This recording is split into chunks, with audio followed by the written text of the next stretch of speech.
Welcome to the GameRamble video review for The Room 2, narrated by me, Darkcloud. As always, the full text version of this review can be found on the GameRamble website linked below. The TLDR is that, like the original PC version of The Room, the sequel took a couple of years to transition from iOS.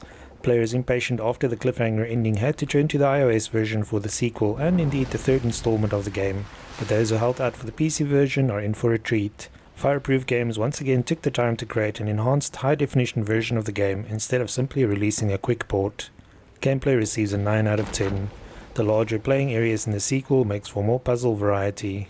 Graphics receives a 9 out of 10. Once again, the visuals have been vastly improved compared to the iOS release. Sound receives a 9 out of 10. The audio is creepy and unnerving, but very fitting. The overall score for The Room 2 is 9 out of 10. And now for the full review. The Room might originally have been an iOS title, but a lot of effort clearly went into enhancing it for its PC debut. The wait was worth it though, as the PC version retained all the original game's best elements while polishing everything to a fine sheen. The developers used the same approach for The Room 2, which follows directly after the events of Part 1. Your character is still following the cryptic letters of the scientists who got him embroiled in a mystery, but this time it's a quest that takes you beyond the creepy mansion. One of the most noticeable changes in The Room 2 is that you now have a whole room full of puzzles to solve. In the original game, the puzzles were focused solely on a series of mysterious boxes, but the rooms have multiple points of interest this time. This gives you more space to breathe and take in the visuals, but the larger scenes unfortunately also means more pixel hunting. The enigmatic storyline will probably mystify players who are unfamiliar with the first game, but the gameplay is very straightforward. Your character finds himself locked in a series of rooms, and the only way out is to solve all the puzzles.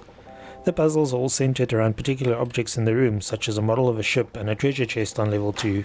Players must carefully examine each object to find the hidden compartments and drawers that contain the dials, switches, keys or components required to continue. Because The Room 2 is less hyper-focused on individual objects than the original game, it does lose the feeling of getting drawn deeper and deeper into the intricacies of the object. However, the puzzles are a bit more varied, and each room differs radically from the last. Your quest in The Room 2 will take you through everything from the ancient tomb and ship to a Victorian seance room and laboratory.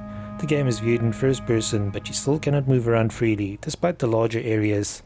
Instead, you use the mouse to pan around the room and double-click to zoom in on areas of interest. Compared to the iOS version, the environments are much more detailed, and new high-definition textures were created for all of the assets in the game.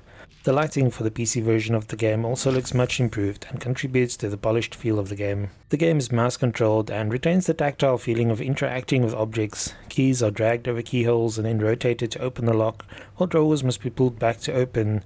These gestures feel more interactive than simply clicking on things to perform actions, making the experience more immersive. In addition to manipulating physical objects, your character still has the mysterious viewing lens he acquired in the previous game.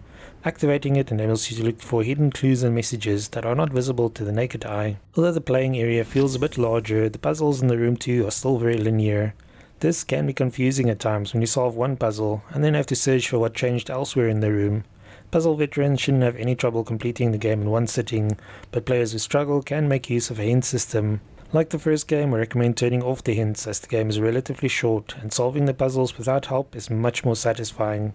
The clues, which start out vague, eventually provide the complete solution to whatever puzzle you're struggling with. This means players of any skill level can complete the game. The storyline in The Room 2 is revealed mainly through notes and letters left behind by AS and definitely has some Lovecraftian undertones. While there are no jump scares or any real danger to your character, the audio does a great job of keeping you on the edge of your seat. The moody tunes playing in the background add immensely to the game's creepy atmosphere and will leave you feeling uneasy a lot of the time. The audio is rounded out even further by the vivid sound effects. Ambient noises such as the creaking of the ship and waves lapping against the hull on one of the levels help to make each of the detailed areas even more interesting. As with the first game, the biggest problem with The Room 2 is that it's such an engaging experience that you'll easily find yourself completing it in one sitting. The average playtime appears to be about 2 to 3 hours, but the game makes up for this with its reasonable price tag. Players who enjoy the first game will love the sequel, although the room size locations do change the puzzle dynamics a bit. Overall, we enjoyed every minute of The Room 2 and can heartily recommend it to fans of the original. Thanks for joining me for this The Room 2 PC review. Remember to like, subscribe and share. Until next time.